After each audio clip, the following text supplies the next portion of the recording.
प्रिय मित्रों, जय श्री राम। दोस्तों, विजयदशमी की ढेर सारी शुभकामनाएं आप सभी को।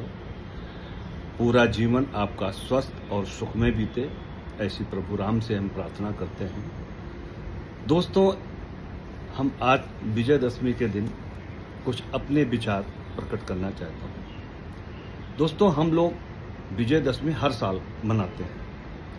क्यों मनाते हैं? काफ़ी लोगों को पता होगा कि आज ही के दिन भगवान राम लंका जीत के, मतलब रावण को मारा था। आज के दिन ही रावण को मारा था और अयोध्या वापस हो गए थे।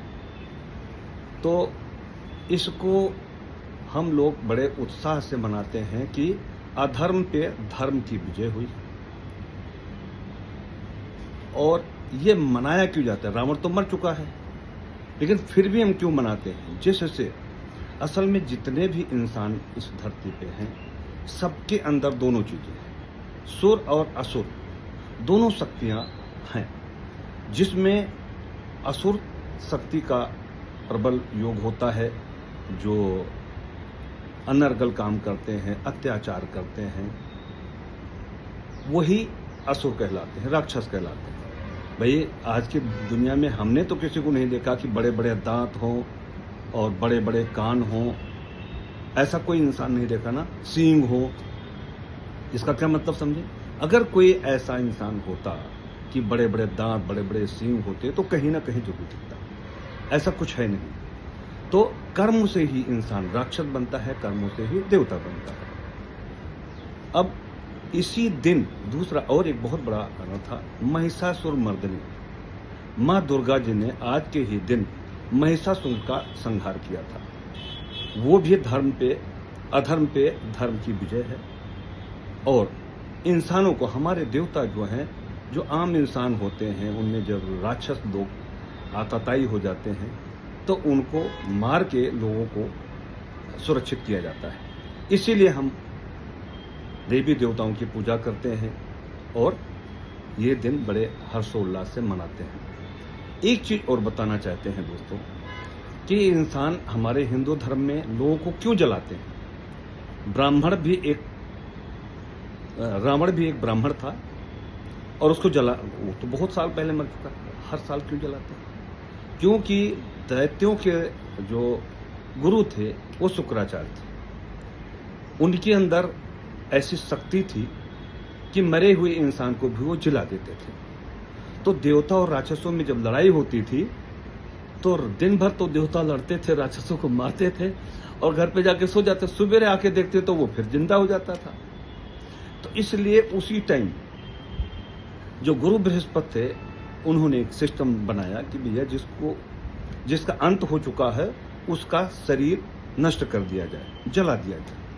आज भी जो असुर अपने आप को कहलाते हैं, वो बॉडी को मतलब दबा देते हैं कि समय ऐसा आएगा कि फिर से इनको जिंदा कर देंगे। अभी अमेरिका में भी कुछ ऐसे संस्थान हैं जहां शरीर को सुरक्षित रखा जाता है, इस उम्मीद से कि दोबारा साइंस इतना डेवलप हो जाएगा कि हम उनको जिंदा कर सकें। खैर, ये जिंदा मुर्दा की पद्धति अलग है। देखिए, हर इंसान की जो पैदा हुआ है वो मरेगा, ये निश्चित है।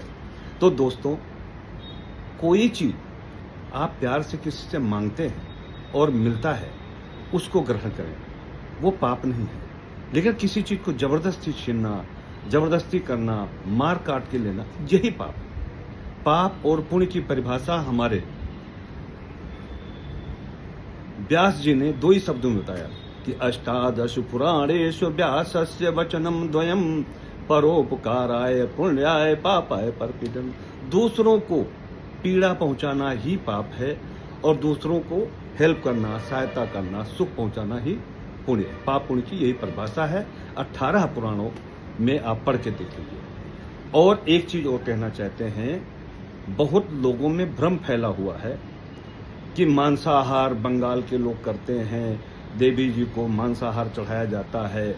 दोस्तों, 18 पुराण, 4 वेद, 6 ग्रंथ, 108 वो हैं रीतियां हैं, क्या बोलते हैं, तो उसमें कहीं नहीं लिखा हुआ है कि जीव हत्या करके देवी जी को प्रसन्न किया जाए। जो काली माता थी, उन्होंने वो रूप धारण क्यों किया था?